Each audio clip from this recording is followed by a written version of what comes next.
evening is Joe Gitlin with his speech titled Mandatory Community Service. Joe.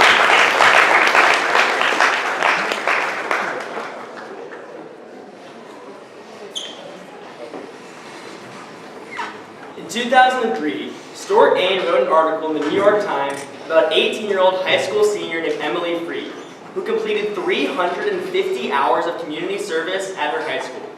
Upon completing these hours, she commented in the article, "If the 40 hours were not mandatory by my high school, I never would have looked into doing it. But once I started, I liked it so much that I've continued doing it ever since, because I realized the importance of helping other people."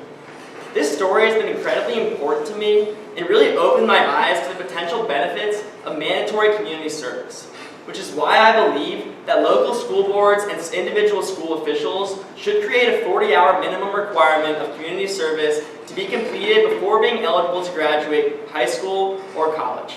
This problem is relevant today more than ever because the Bureau of Labor Statistics have reported that community service rates have been steadily declining for the past decade. Personally speaking on the matter, I was an active participant in community service throughout my time in high school, and since it was not mandatory there, I was able to see firsthand the benefits of completing community service as well as the disadvantages that come with not. So today, I'm going to discuss the problems that come with students not participating in community service, as well as the potential benefits that can come from a 40-hour minimum requirement to be completed before being eligible to graduate. Like I stated earlier, the Bureau of Labor Statistics reported in 2015 that 24.9% of the U.S. population completed community service hours during that year, down from 26.8% in 2011 and 28.8% in 2005. Now, there are many reasons we can attribute to this fall in community service participation rates over the past decade, but I think we can all agree that the main one for high school and college students is that we simply don't have enough time. Amy Yotopoulos in the 2015 Stanford Center on Longevity report reported that research has shown that while 90% of us want to volunteer, only 1 in 4 Americans actually do. This is incredibly important because it shows that while many of us may want to spend our time helping others, the large majority of us spend the majority of our time focusing solely on ourselves. This leads to our next problem of many students missing out on the potential benefits that participating in community service can serve. In that same study in the Stanford on Longevity in 2015, she quoted that research has shown that volunteers have reported elevated mood and less depression, along with increased social interactions, social support, and decreased loneliness. Now believe me, this is not me saying that if you're clinically depressed, go to a dog shelter and you'll be cured. Instead, I'm simply pointing out the fact that today more than ever, mental illnesses like depression and anxiety are more prevalent than they have ever been. And research has consistently shown that participating in community service can be a great outlet for kids who may be going through some of these issues.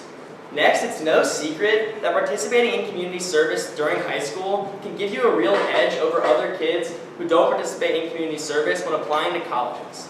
Derek Newton in Forbes magazine reported in 2018 that according to a professionally executed survey of 264 admissions leaders throughout the country, over half said that participating in community service during high school was potentially the tiebreak between 2 equally qualified students.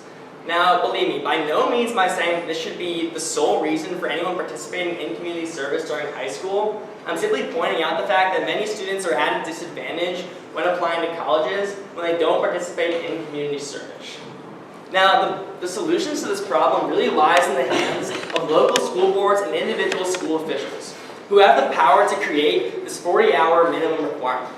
I think 40 hours is the perfect medium between allowing kids to give the time to complete other requirements during high school, but also give them the chance to fully embrace themselves in the community service opportunity.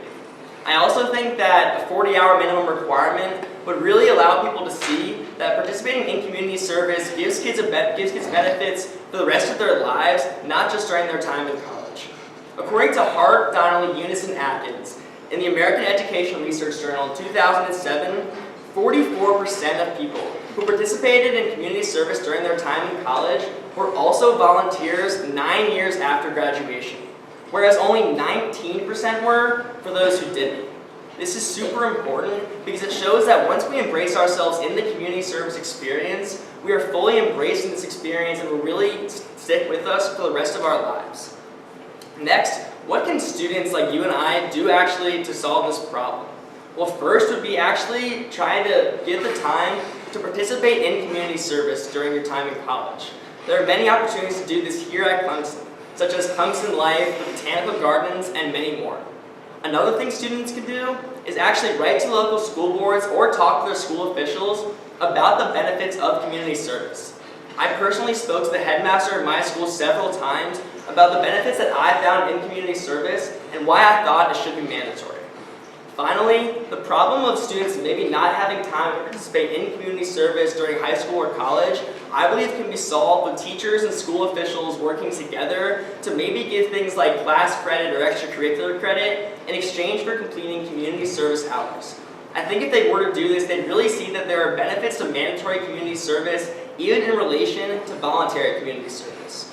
In the Journal of Genetic Psychology in 2015, psychologists McNeil and Helwig performed a study comparing voluntary community service to mandatory community service. They found that in our study, adolescents evaluated mandatory community service incredibly significantly, many even more significantly than purely voluntary programs. They went on to explain that the reasoning for this was that when kids were told they had to complete community service in high school or college, they really weren't too excited about it.